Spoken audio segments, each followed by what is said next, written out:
Que nos leva também a lembrar do crime da Vale, da Samarco e da BHP Bírito e Mariana e Brumadinho. Você sabe que nós temos pessoas que tinham casa em Mariana 10 anos do crime da Vale, viu, Valdemir? Lá em Positivo. Mariana. E tem pessoas que não têm a casa até hoje. E a justiça também é diferente. Não é fácil. Embora uma luta grande. Mas força na luta, não podemos desanimar, não é? Vamos lá, sim. Passa a palavra, então, aqui para o padre Scouto. O padre Marcelo vai ser mais paciente. E depois da deputada Érica, a gente volta à mesa, pode ser? E aí depois tem a Lenir e o nosso Raimon. Valeu. Primeiro quero parabenizar o nosso padre João por esse debate aí profundo que se realiza aqui. Mostrar de que sempre essas questões que são tratadas pela igreja é numa faixa de 40 dias. Depois de 40 dias, parece que não tem mais o que fazer. Ou seja, na realidade, dá muito mais atenção ao aspecto litúrgico do que a discussão profunda sobre a questão da moradia, das condições, que não é só fazer, é de ter as condições dignas de viver como um cidadão, uma cidadã, de ter espaço para que as crianças possam ter o espaço para para viver e jogar também, e brincar. Ou seja, aí é algo que a gente fala. Termina 40, esquece. Esquece. Parece que não tem mais aquilo, pareceu uma coisa boa, e é tanto que na última coisa é que vão recolher os recursos, né, para depois repassar para essa situação. O fato, companheiros e companheiras, é que hoje, mesmo no poder público, onde é que se constrói as casas dos pobres? Ou nas alturas, ou naquelas regiões onde quando chove, leva tudo. Ou seja, morre de lá porque vem lá, chuva, pum. E aí é o espaço para a construção de, não apenas de casas. É preciso fazer um espaço onde aquela comunidade tenha espaço para o esporte, tem um espaço para estudar, para dançar, para fazer tudo. Ou seja, nesse é o aspecto aí. E é isso que a gente tem que lutar depois para cobrar do poder público. Ou seja, não há como brincar de fazer apenas casinhas, mas é preciso cuidar para que o pobre, aquele que está lá, a mulher também, com seus filhos, estejam dizer, agora sim, eu tenho um espaço para viver no lugar, com toda a condição, e é nisso que a gente tem que lutar. Mas eu vou parabenizar, e as palavras que foram colocadas aqui, é nessa perspectiva, perspectiva de que nós somos responsáveis também, quando na realidade as pessoas pedem para morar no espaço, e o espaço que é dado não consegue ter um mês ou um ano, porque vem a chuva e leva tudo. Então, quero parabenizar e vamos lutar para que, de fato, o poder político possa cuidar efetivamente de todas as pessoas que estão necessitando de ter uma morada digna. É isso que eu falo nesse momento. Obrigado, Padre Escolto. Deputada Érica Cocai. Senadora Érica, é isso? Eu vou ter que sair porque tem votação. É mesmo, Leni?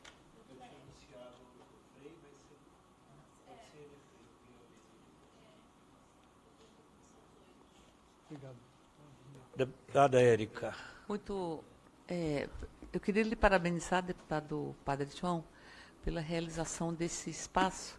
Amanhã nós vamos estar na sessão solene de comemoração da campanha da fraternidade. A campanha da fraternidade, por si só, ela representa muita coisa, porque ela representa o resgate de conceitos que são tão estruturantes para a nossa humanidade, que muitas vezes são arrancados de nós mesmos. Não é?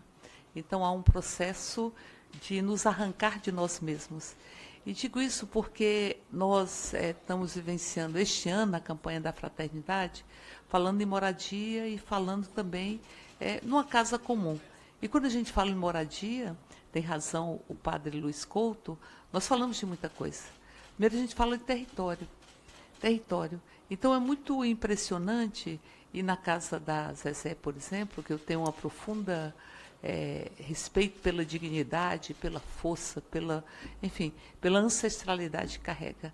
É pele preta como traje de gala e com muita ancestralidade, muita dignidade. E ali a gente vai ver que as moradias são frutos de uma luta coletiva, elas carregam uma coletivização ou uma coletividade. E ali é muito bom quando a gente consegue manter esse nível de espaços de encontro, de espaços de compartilhar, de territorialização, porque nós estamos sendo desterritorializados. Então, há um processo de imposição de uma solidão que é um projeto extremamente doloso, de apartar as pessoas delas mesmas, porque a gente só transforma a realidade coletivamente, como sujeitos coletivos. Então, não fazemos a transformação da realidade de forma solitária. Por isso querem nos impor uma solidão. E fico pensando muitas vezes que a casa e os programas sociais, primeiro, muitas vezes são desconectados de um conjunto de políticas públicas. Eu lembro muito da fala de uma senhora que ela dizia o seguinte: bom, pensaram que eu também não tenho filho para ir para a escola, pensaram que eu não tinha direito à saúde, pensaram que eu tinha apenas que morar. Mas morar é um aspecto onde a gente se coloca no território e onde a gente trança, porque território é trança. Trança de fazeres, de falares, de saberes, enfim, de afetos. Então, essa territorialização, ela tem sido arrancada de nós mesmos. Há uma desterritorialização. As pessoas em casa, a mercê das redes sociais, das mídias sociais, e depois sai de lá, vai para o trabalho e volta, e vai para o trabalho e volta, e vai para o trabalho, corpos machucados, inclusive por ausência de transporte público, até porque programas de governo, eles não deveriam estar apartados de vários aspectos da vida. Então, em grande medida, o terreno que se consegue da prefeitura é um terreno distante. E ali você tem que as pessoas têm que enfrentar uma longa jornada em coletivos que não nos consideram como pessoas. E a partir dali você aprisiona. A gente luta contra a jornada 6x1, porque a gente quer ter direito à vida para além do trabalho. Mas nós estamos vencendo uma solidão imposta. Eu acho que um grande desafio dessa etapa, que diz respeito à moradia, inclusive, é solidão. É romper. Esse lema, que é o lema da campanha do Dia Internacional das Pessoas com Síndrome de Down ou trissomia do 21, que é solidão. Vamos romper com a solidão que querem nos impor, que é aliada, em grande medida, a muito fetiche da mercadoria, de muita mercadorização. Então, os desejos muito capturados pelo mercado, os corpos capturados pelo mercado, até o sagrado capturado pelo mercado, que são desejos, enfim, sagrados, são coisas da nossa existência para que nós possamos ali desvendar e nos abraçarmos com o mistério ou o desvendamento dos mistérios da própria vida, porque a vida tem muitos mistérios, que a gente não consegue simbolizar ou verbalizar. Então, eu penso que esta é uma discussão que ela vai passar, primeiro, pela necessidade de termos a moradia enquanto direito. A moradia é direito. Eu lembro muito da Dilma, que ela dizia assim, moradia é cidadania, endereço é cidadania, ela dizia. E ela falava também da casa, Zezé, que estava com o azulejo. Tem azulejo na casa, tem azulejo. E eu vi isso. E eu vi isso várias vezes, os meninos pisarem pela primeira vez em um chão, escorregarem no chão, e, ao mesmo tempo, as mães passarem a mão pela parede e dizer, é lisinha. É lisinha. E vi muitas vezes meninos de 14, 15 anos que nunca tinham tomado um banho quente e que nunca tinham pisado em um chão. E que muitas vezes iam ao posto de saúde para escorregar no chão. Porque ali era um chão que não machucava, não feria, enfim. Então, portanto, penso que o projeto de moradia ele é absolutamente fundamental, ele tem que estar associado a outras políticas públicas, ele não pode estar apartado, ele não pode ser a moradia distante para que você fique 2, 3 horas em um coletivo para poder chegar ao trabalho e ali volte para a própria casa e seja imposta essa apartação. Essa coisa da comunidade que a Zezé preserva, porque foi um movimento que conquistou o direito à moradia e preserva a comunidade, preserva o sentimento de coletivo, preserva o sentimento de compartilhar, que é absolutamente fundamental para que nós possamos, enfim, superar as desigualdades. E, por fim, a população em situação de rua, que é uma população trabalhadora, em grande medida, invisibilizada. Ela só é vista, deputado Raymond, pelo medo que parte da população tem da população em situação de rua. E ali nós vamos ver que as pessoas também em situação de rua, elas têm essa lógica do afeto, da memória afetiva, do afeto, da casa que é uma lona preta, mas ela tem um tapete, um tapete verde para lembrar a grama, e ela tem uma flor de plástico para lembrar que nós somos essa relação com todos esses elementos que nos provocam muito afeto. Então, penso que todas as políticas de moradia têm que ter política de afeto. Tem que ter política de afeto. Não nos permitamos mais fazer entregas como se fossem produtos em uma gôndola de supermercado. Entregas não são essas, tem que ter política de afeto e tem que fazer com que nós tenhamos as tranças e os afetos trançados para que nós possamos, enfim, construir uma nova realidade. E na moradia, na luta da população em situação de rua, primeiro é impressionante como a população de rua se organiza também. E é muito bom de ver. E a população se organiza, vai em movimentos, e obviamente que nós temos o padre Lancelotti, tantas pessoas que contribuem para que haja as condições para a organização, porque ninguém substitui a organização popular, e ninguém substitui as vivências populares. Mas é impressionante como nós temos um movimento de rua, de população em situação de rua, que é um movimento que tem tantas ações e que sabe muito bem aonde se quer chegar. E aí, nesse sentido, o projeto Moradia Primeiro é o projeto que diz, olha, é morar, mas morar significa ter referência de um conjunto de outras políticas públicas. Mas a moradia é primeiro, porque é para onde a gente quer voltar, quer que os nossos meninos e meninas voltem todos os dias, é onde a gente quer ter a estabilidade que não vai chegar alguém que vai derrubar a sua própria casa, fazer os despejos como se fossem coisa. Já vi muita coisa que eu não queria ter visto. Meninos de 1 mês ou de 1 dia serem jogados ao relento com suas próprias mães. Ou seja, é a brutalidade do Estado que que faz o despejo e que não prioriza a própria moradia e as políticas públicas que são absolutamente necessárias. E me calo lembrando muito um determinado momento que a gente estava na rua e tinha uma senhora e tinha uma população em situação de rua e a senhora ela ficava com muito medo. E a pessoa se aproximou em situação de rua e ela disse assim, hoje está fresquinho, né? Que bom que vocês estão caminhando, façam uma boa caminhada. E o que a pessoa viu, a pessoa de classe média, foi o seguinte, você viu como ela bebeu? Ou seja, é a bebida que substitui a própria pessoa. É uma desumanização, é simbólica e literal, que se expressa nos feminicídios, que se expressa, enfim, em uma tentativa de hierarquizar seres humanos. Seres humanos não se hierarquiza. Seres humanos são detentores da igualdade de direitos e aquilo que diz a Declaração Universal. Todo ser humano nasce livre, igual em dignidade e em direitos. Casa é dignidade. Parabéns, Padre João.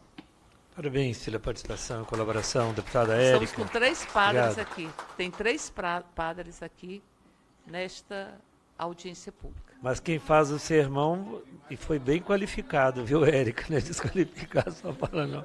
Érica. O Raimon. Pessoal, obrigado. A deputada Leni, pode ser rapidinho, porque depois ainda nós temos vamos ver se conseguimos abrir. E Tá ainda bom. o Frei Marcelo Tonhasco que vai dar a bênção final.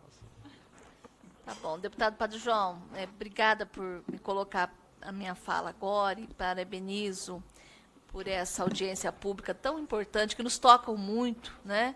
Eu sou vereadora em Londrina também, e desde quando assumi meus mandatos, todos os anos a gente realiza a audiência pública da Câmara de Vereadores, e ela é instigante, porque embora seja parte da CNBB, que mais uma vez acerta cheio no tema, mas é um tema que afeta e um tema que necessariamente tem que estar na pauta política.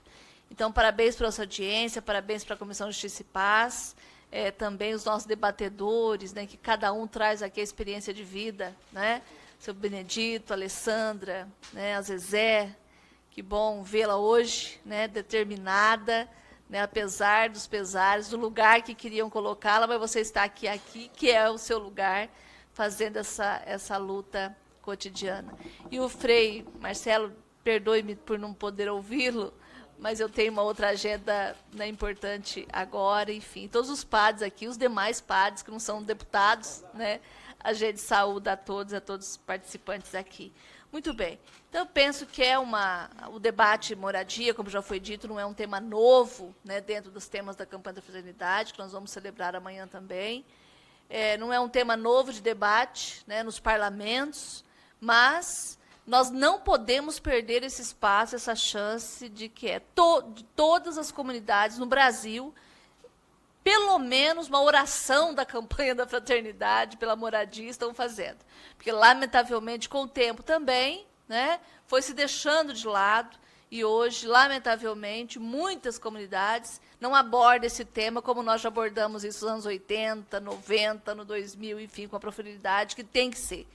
Mas é um tema que tem que estar aqui, né? E eu faço, de fato, levo essa provocação para que, assim como essa Câmara hoje, pela comissão, está debatendo essa audiência pública, né? Que nós possamos provocar esses debates nas nossas Assembleias Legislativas dos Estados e todas as câmaras de vereadores do Brasil. Porque a questão da moradia, né, é uma situação que atinge a todos os estados, os municípios. E é possível dialogar sobre isso, é possível se apontar propostas, e vocês estão trazendo essas propostas aqui. O Minha Casa Minha Vida está aí, um programa, né, de interesse social, moradia, importante, mas não dá conta, né, das pessoas que já estão... Eu conheço famílias que estão na 3ª geração, que vivem em habitações altamente precárias, né? E, de fato, se o Estado não intervir fortemente, lamentavelmente, outras gerações dessas mesmas famílias virão nessas mesmas condições. Então, eu penso que é um tema que nós temos que pautar, né? Temos que vencer esse debate a moradia de interesse das pessoas versus especulação imobiliária. Não vou aqui repetir, porque já foi muito bem. Quando a gente consegue trazer o programa Minha Casa Minha Vida para os nossos municípios e aprova-se para onde vai esses locais, nós já sabemos qual é o lugar desses locais. Completamente desconectado de outras políticas. Não é? Então, isso são debates que nós precisamos fazer, o senhor muito bem colocou. Nós temos uma legislação importante também, eu sou de cidade de Londrina, e lá a gente faz esse debate há muito tempo, para tentar, de fato, fazer com que ele seja trazido, que é a Lei 11.888, né, de 2008, que é a ATIS, né, que é assistência técnica de interesse social, ou seja, isso é uma lei, né, e eu ouso dizer que eu não conheço nenhum município, já fiz essa pesquisa, que coloca essa lei em prática, que as famílias de baixa renda, até 3 salários mínimos, que têm direito a ter ali um técnico para que possa auxiliar na construção, para que possa auxiliar numa reforma, para que nós consigamos, aos poucos, ir vencendo também os locais. E acho que foi o Zezé que falou, né, alguém falou, não há como você vencer crise climática se você não vencer as desigualdades territoriais, né, de locais onde essas habitações estão construídas. Então, são muitas questões, mas eu penso que essa audiência, né, importante aqui hoje pode nos levar também a instigar que as nossas assembleias discutam isso também, e que as nossas câmaras de vereadores discutam, e que a gente possa, de fato, fazer efetivamente esse debate, associado às políticas públicas que nós temos, mas provocar para que haja outras políticas públicas conectadas com moradia primeiro. Parabéns, muito obrigada. Fala, galera da Folha TV, não se esquece de se inscrever aqui no nosso canal para assistir programas como Folha Notícias Manhã, Folha Notícias Noite, o nosso Folha Entrevista e o nosso Barzinho das Meninas. Muitas coisas bacanas a gente acompanha por aqui e a gente precisa muito, muito do apoio de vocês para nosso trabalho jornalístico, investigativo, de curadoria de conteúdo, com vocês ajudando no nosso Pix, folhademocrata@gmail.com, ou mandando superchats, valeu demais, e os recursos financeiros, tornando-se membro do nosso canal, no nosso curso de jornalismo básico, para você ficar muito bem informado a respeito de tudo. Queridos e queridas, muito obrigado pela presença de todos vocês, vida longa e próspera.